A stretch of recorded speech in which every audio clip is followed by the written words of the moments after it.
क्या आपको अपने बिजनेस में लॉस हो रहा है? आपके कस्टमर्स आते होंगे, नहीं रुकते।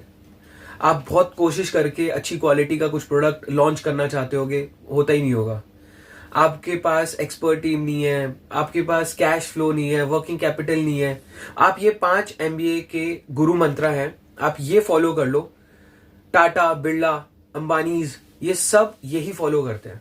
मैं बहुत डिफिकल्ट वर्ड यूज नहीं करूंगा, बिल्कुल सिंपल सिंपल है। अगर आपने ये 5 गुरु मंत्र MBA के फॉलो कर लिए अपने बिजनेस में, तो आपका बिजनेस अच्छी ग्रोथ देगा। सो फर्स्ट है analysis of profit and loss.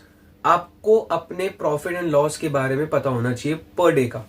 आपको पता होना चाहिए कि आज मेरी इतनी सेल हुई है, मेरा डेली का इतना एक्सपेंस है, डेली का खर्चा कितना है आपका, डेली की लेबर कॉस्ट कितनी है आपकी, डेली की बिजली का बिल कितना है आपका, डेली का रेंट कितना है आपका, डेली की सेल अगर हुई है तो कितना कैश आया एंड में और कितना खर्चा है, उसको माइनस करोगे तो प्रॉफिट आ जाएगा। ये आपको डेली पता होना चाहिए अपना। अगर आपको पता है तो आप सही है, सही रास्ते पे हैं।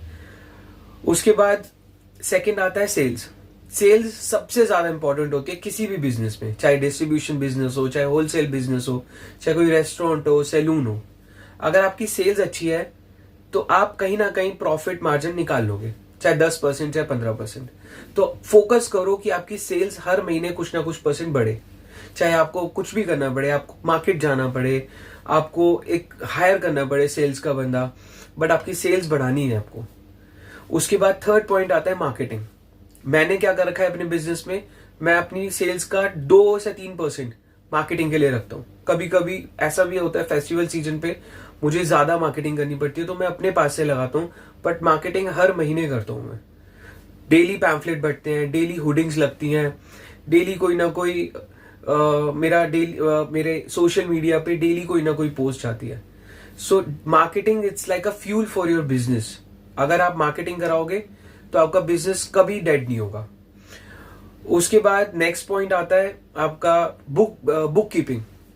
जैसे कि मैंने फर्स्ट पॉइंट में बताया आपको प्रॉफिट एंड लॉस आपको पता होना चाहिए अपना, वैसे ही बुक कीपिंग के अंदर आप एक कॉलम बना लो जिसके अंदर आपका एक्सपेंस, डेली का एक्सपेंस लिखा जाए, उसके बाद आपका प्रॉफिट एंड लॉस लिखा जाए, उसके बाद आपका बिजली का बिल, कितना खर्चा आप कर रहे हो डेली, सारी चीजें। बुक कीपिंग मतलब सब कुछ रिकॉर्ड आपका होना चाहिए। अगर आप कंप्यूटर चलाना जानते हो तो कंप्यूटर के अंदर कुछ एक्सेल शीट के अंदर आप अपने एक टेबल बना लो, उसके अंदर आप डेली डेटा फिल करो।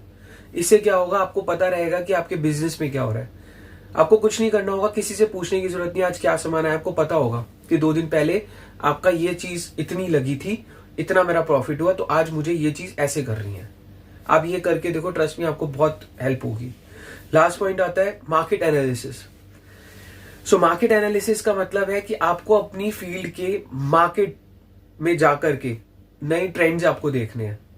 अगर कुछ नया प्रोडक्ट, आपका कॉम्पिटिटर कुछ नया कुछ कर रहा है, आपको उनसे सीखना है और कोशिश करनी है अपने बिजनेस में और अच्छे से इंप्लीमेंट करने की वो चीज। सो मैं अगर आपको एक एग्जांपल दूं, अभी कुछ टाइम पहले हमारे आसपास एक रेस्टोरेंट था, उसने बहुत अच्छा एक ऑफर निकाला था, उससे उसकी सेल्स बढ़ गई। तो ये चीज मैंने भी इंप्लीमेंट की अपने बिजनेस में और मुझे भी बहुत प्रॉफिट मिला। सो आप लोग गाइस ये 5 गुरु मंत्र इंप्लीमेंट करके देखना। So thank you for now.